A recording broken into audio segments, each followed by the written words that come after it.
So there are restrictions on square roots, and it's important to recognize that there are some inputs into square roots that we cannot accommodate.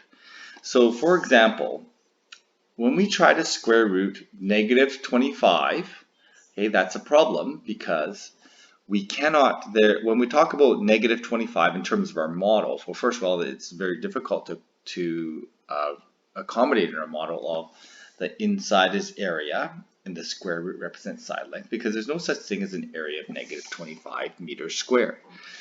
The other part is that when we think of it in terms of what gives us a negative number, well, we need a negative times positive to give us a negative 25. So we're trying to find a number that multiplies itself that gives us negative. Well, when we talk about the real number system, this can't be done. Okay, so what we'll say is that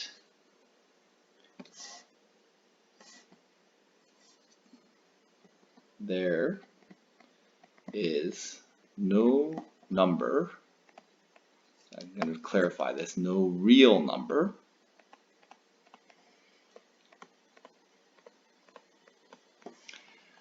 when multiplied by itself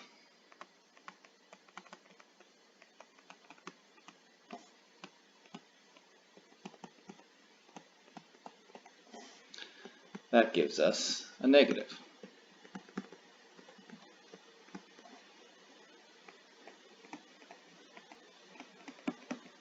Okay, so positive times positive equals positive.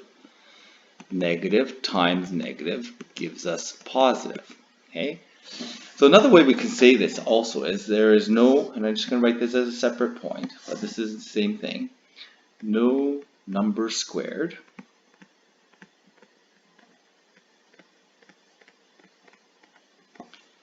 is negative.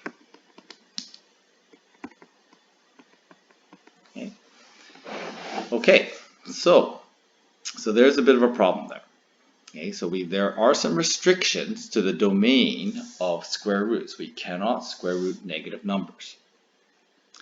However, this one here, if we just follow the bed mass calculations, well, we can just say that negative 5 squared is positive 25, and the square root of positive 25 should be 5.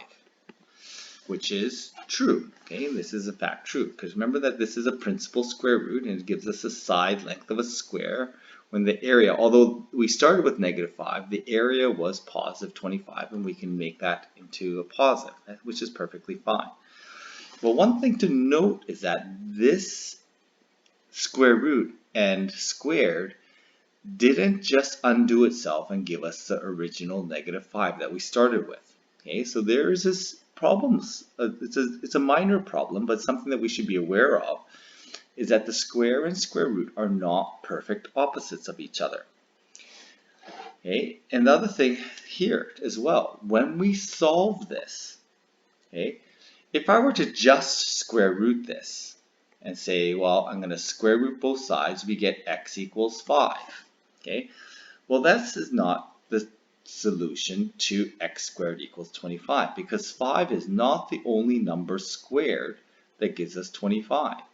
So this again highlights the issue that the square and square root are not perfect. They are not a perfect match when it comes to inverses or opposites. So when we solve something like this, when we square root both sides, we have to always remember that there is a plus minus involved.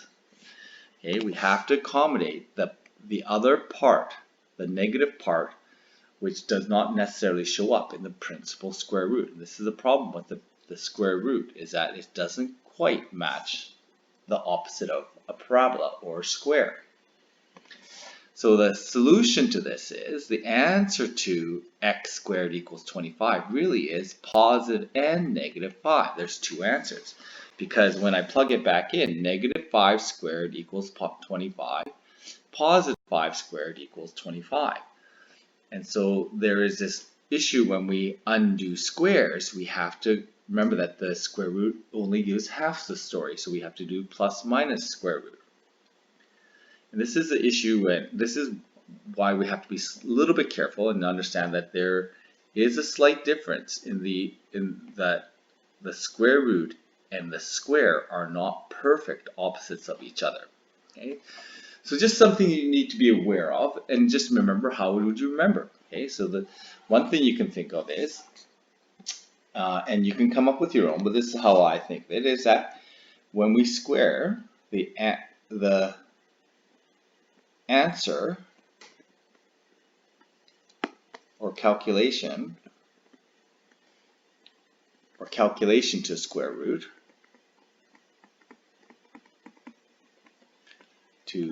root always equals positive. Okay, and when we undo squares,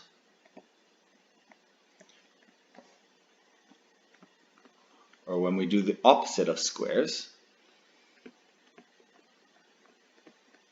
so the power 2, we always get the positive and negative answer. Okay, there's always a plus minus when we undo squares. Okay, and we have to remember that that's something that we have to put in ourselves, because this issue that the square root and square are not exact perfect inverses of each other. And I'll give you one last thing, a visual, why we don't see them as inverses of each other, is because when we graph a parabola looks like that. Okay, and a perfect inverse is going to be the same graph, but it's going to be looking like that. It's a mirror image across this line here. All inverses have this relationship. The problem with square root is that the square root is only that part.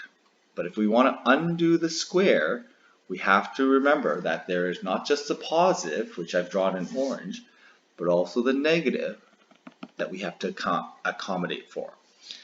And that's why that we have to have this plus minus issue when we undo these squares. But going the opposite direction is not an issue. Okay, it's going from squares to square roots. If I'm solving a square, this is the situation here, solving a square by using a square root, we have to use plus minus.